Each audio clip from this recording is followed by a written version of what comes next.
on the 12th of Tevet, Yud Bet Tevet, marks the Hilula of a really great rabbi. His name was Chacham Yehudah ibn Danan, Zecher Tzadik Libracha, one of the great rabbis of the early 1900s and mid 1900s, respectively. Now, he actually came from very great rabbinic auspices. He was born in the year 1880 in Fez in Morocco.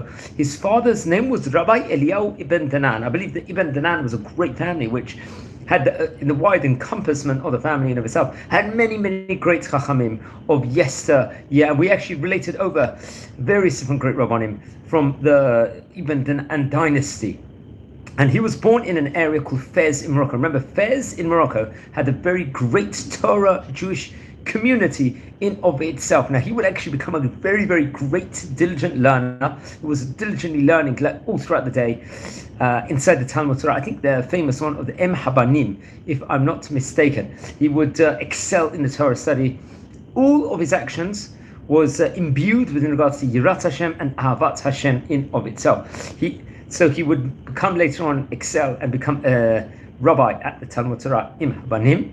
He would pass away on the 12th of Tevet, I think in the year 1960. We're talking about from time of recording 64 years ago, and he would be buried in Fez. Now, he left many, many great Torah colossal works in of itself, most notably 4 great books. And now let's explore some of the great Torah works, including V'zot Yehudah. Now, this was a great Torah book. Now, this work in of itself was based on sermons on Pirkei Avot and Tochachot. So Pirkei Avot naturally is the ethics of the fathers. It's part of the encompassment of the Mishnayot inside the Torah.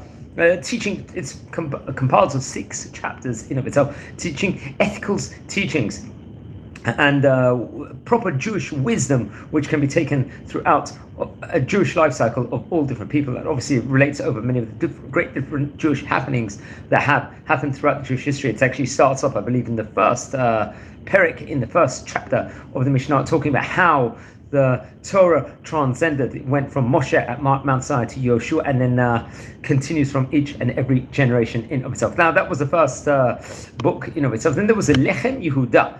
This actually comprised of drashot on the parashot of the Torah, on the 5 books of Moses, all the way from including Bereshit, Shemot, Vayikra, Bamidbar, and Dvarim. So it really gave back the great sermons of each of those parashot. There's more than 50 parashot inside the Torah in of itself, encompassing the 5 books of Moses. Then there was another great book called the Minchat Yehudah, which was also, once again, now this was concentrating on the parashot in of itself, just like the other one, but more individualized on each specific parsha. Like, for example, in Sefer Bereshit, there will be 12 parashiyot in of itself, and Shemot, I believe, will have 11, and so on and so forth. I think Kra will have 10.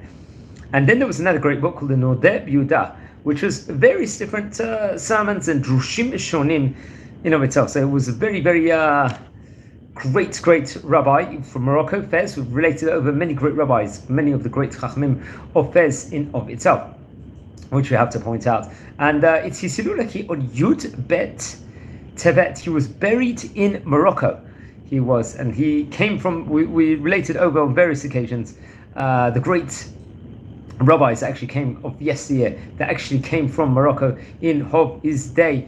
So he passed away 64 years ago. I think it was actually printed, if I'm not mistaken, the book of the Minchat Yehudah was printed in various different languages. I think there was actually a printing in Arabic, if I'm not mistaken, which is interesting enough. And friends, we've really covered inside this series close to about 600 great chachamim of yesteryear. Specifically, we have covered approximately maybe about 100 Moroccan rabbis. And this is very, very interesting. And please don't forget to light candles in the great rabbi's memory.